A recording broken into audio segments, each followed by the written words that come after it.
Hey everyone, welcome back to a whole new session from Edureka. My name is Vajiha, and in this session, you will learn all that you need to know about data binding in Angular. So let's take a quick look at what's in store for you guys. We shall first begin by understanding what exactly is data binding and the types of data binding available in Angular. Then, we shall take a deep look at one-way data binding that includes interpolation binding, property binding, and event binding. Finally, we shall take a look at two-way data binding in Angular. So now, without any further delays, let's get started. So what exactly is data binding? Data binding is the mechanism that binds the application's UI or the user interface to the models. Using data binding, the user will be able to manipulate the elements present on the website using the browser. Therefore, whenever some variable has been changed, that particular change must be reflected in the document object model or the DOM. In Angular, data binding defines the interaction between components and the DOM. Data binding has been a part of all Angular versions, starting from AngularJS right through to the latest version, which is Angular 9. So coming towards the types of data binding in Angular. Angular allows both one-way as well as two-way data binding. One-way data binding is a simple type of data binding where you are allowed to manipulate the views through the models. This implies that making changes to the TypeScript code will be reflected in the corresponding HTML. In Angular, one-way data binding can be achieved through interpolation or string interpolation, property binding, and event binding. Two-way data binding, on the other hand, allows synchronization of data in such a way that views can be updated using the models and the models can be updated using the views. This means that your application will be able to share information between a component class and its template. So moving on towards one-way data binding. In one-way data binding, data flows only in one direction, that is, from the models to the views. As mentioned earlier, one-way data binding in Angular can be of three types, that is, interpolation, property binding, and event binding. So talking about interpolation binding. Interpolation binding is used to return HTML output from TypeScript code, that is, from the components to the views. Here, the template expression is specified within double curly braces. Through interpolation, strings can be added into text that is present between HTML element tags and within attribute assignments. These strings are calculated using template expressions. So to show you an example of this, let me just open up my command prompt, and over here, I'll create a new Angular project. To create a new Angular project, all you have to do is type in ng-new followed by the name of the project. Okay, so as you can see, you're going to encounter two questions. The first question will be regarding Angular routing, and for that, I've chosen yes. The second question is regarding the style sheet that you would like to prefer. Since I prefer CSS, I'll hit enter for CSS. Okay, so this is going to take a while. In case you guys are very new to Angular, I suggest you should watch the Angular 8 tutorial video from Edureka. Okay, so a project has been created. Now I'll get inside the project directory, and I'll open the same in Visual Studio Code. Okay, so a default project has been created for us from Angular. Now, in case you want to see how this project runs, what I'm going to do is get back to my command prompt, and over here, I'll type in ngserve -o. The ngserve command is going to serve my project on the local host. When you type in an extension -o or double -open, it is going to open this project directly on localhost port number 4200. So as you can see on the screen, I've encountered a question. Now, those who are not familiar with Angular 9 might be wondering what this question is all about. Now, this question is regarding collection of anonymous data from the Angular team. Now, they want to do this to serve us better. Since my project does not have anything confidential, I'll just type in Y and I'll hit enter.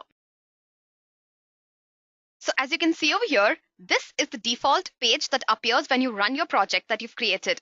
Now, all you have to do is modify this to build your application. So now I'll get back to my project, and over here, I'll open up the app folder present in the source folder. And within this, I'll open the app component.html file, and then I'll delete everything except the last line. Okay, I'll just save this and I'll get back to my development server. Okay, so as you can see over here, nothing is actually present. This is because I just cleared off all the HTML that was present in order to display that default page. Now, what I'm going to do over here is just type in two curly braces, and within this, I'll just specify the title. Now, since I've already told you all before, to make use of interpolation, you'll have to specify the template expression within two curly braces. Now, if you guys are wondering what this title is, I'll open the app component.ts file and show that to you guys. So as you can see on the screen, within the app component class, I have something called as the title. Now Angular has done this by default. I have the title of my project as ADB. Now when I save this and get back to my development server, you'll be able to see the title of the project. So as you can see over here, ADB or the title of my project has been returned. So basically, the app component.html file has taken data from the app component.ts file. Now to show you guys another example of this, I'll just open the app component.ts file. And over here, I'll create two new properties, which is course, and I'll name it as Angular. And another property will be image. Now within this image, I'll just paste in some random URL. The reason why I'm adding these two properties is to show you guys some more examples using interpolation. I'll just paste in some URL over here. I'll save this and I'll get back to my app component.html file. Over here, I'll open some paragraph tag, and over here, I'll just type in something. I'll say learn the course name with Edureka. I'll save this and I'll open my development server. Okay, so as you can see over here, in place of course, I have Angular, which is the name of the course. Similarly, I can also return the image using interpolation. So what I'm going to do is just open up a div tag, and within this, I'll open the image tag, and the source will be the image. I'll save this. I'll get back to my development server. So as you can see over here, the image has been added. Not just this, you can also add in arithmetic expressions using interpolation. So just to show you an example of this, I'll type in 2 star 2. I'll save and I'll get back to my development server. So as you can see over here, I have the result of 2 star 2, which is 4. So basically, the component property that is specified within the two curly braces will be replaced by Angular with the string value that is associated with that component property. Now, like I've already shown you all, interpolation can be used for different purposes and different requirements. Not just this, Angular also allows you to configure the interpolation delimiter and use something of your choice instead of using the two curly braces. So now talking about property binding. In property binding, the value flows from a component's property into the target element's property. Therefore, property binding can be used to read or pull data from the target elements or to call a method that belongs to that target element. The events that are raised by the element can be acknowledged through event binding, which will be covered later on in this session. So in general, you can say that the component property value will be set to the element property using property binding. Now to show you guys how to make use of property binding, what I'm going to do is just clear off this part. So property binding in Angular is specified using square brackets. So in case I want to display the image using property binding, all I have to do is just make use of square brackets for the source. So I'll just open the image tag and I'll type in source within square brackets, and then I'll specify the name of the property, which is image. Okay, so as you can see over here, I've specified source within square brackets, and over here, there are no two curly braces like the previous example. I'll just save this. I'll get back to my development server. Okay, so as you can see over here, the image has been returned using property binding. I know many of you have noticed that you can use interpolation and property binding interchangeably. In the previous example, I retrieved the same image without using the square brackets, but using the interpolation braces. So one thing I want you all to note over here is that when you need to set element properties to non-string data values, you must use property binding and not interpolation. Okay, so now moving on towards event binding. The event binding feature lets you listen to certain events such as mouse movements, keystrokes, etc. In Angular, event binding can be achieved by specifying the target event with regular brackets on the left-hand side of an equal to sign and the template statement on the right-hand side within quotes. Now to show you guys an example of this, I'll open up my project, and over here, I'll just create a button. So I'll just create a div, and within this, I'll create a button.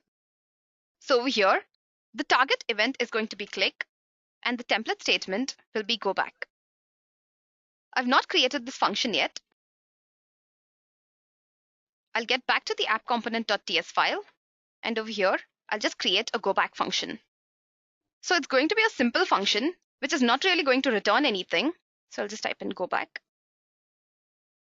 I'll save this, and I'll get back to my development server. Okay, so as you can see over here, a button has been created. Now this button can be clicked, but since I've not specified anything within the function, This button is not doing anything as of now. To know more about this, you can check out the Angular 8 tutorial video from Edureka. Okay, so now moving on towards two-way data binding in Angular. So basically, whenever event binding occurs, an event handler will be set by Angular for the target event. When that particular event gets raised, the template statement is executed by the handler. Generally, receivers are involved with template statements that perform actions in response to the event. Event binding is used to convey information about the event. These data values of information include anything such as string, object, etc. Now let's move on and take a look at two-way data binding. Angular allows two-way data binding that will allow your application to share data in two directions, that is, from the components to the templates and vice versa. This makes sure that the models and the views present in your application are always synchronized. Two-way data binding will perform two things, that is, setting the element property and listening to the element change events. The syntax of two-way data binding is a combination of property binding syntax, that is the square brackets, and the event binding syntax, which is the regular bracket. So basically, regular brackets will be present within square brackets. According to Angular, this syntax resembles banana in a box. Now to show this to you guys in detail, what I'm going to do is open one of my projects where I've made use of two-way data binding. ng model that you see over here is an example of two-way data binding. Now in this project, you will be able to see that when I make changes in the views, it will be reflected in the models. Now this is because I've made use of two-way data binding over here. So what I'm going to do is just open up my project, and over here, I'll try to change the name of the course. So in case I don't make use of two-way data binding, when I make changes to the name over here, it should not be reflected to the name that is present over here. This name is reflected from the models. What I'm going to do is to try to make changes to this. So as you can see, when I make changes to the views, the corresponding change is reflected in the models as well. So this was an example of two-way data binding. In case you guys want to know how I've created this project, you can check out the Angular 8 tutorial video. So with this, we've come to the end of this session. I hope you guys have enjoyed and learned something new. In case you have any doubts or queries, please do let me know in the comment section and I will revert to you at the earliest. We'll be back with more and more interesting videos, but till then, goodbye and take care.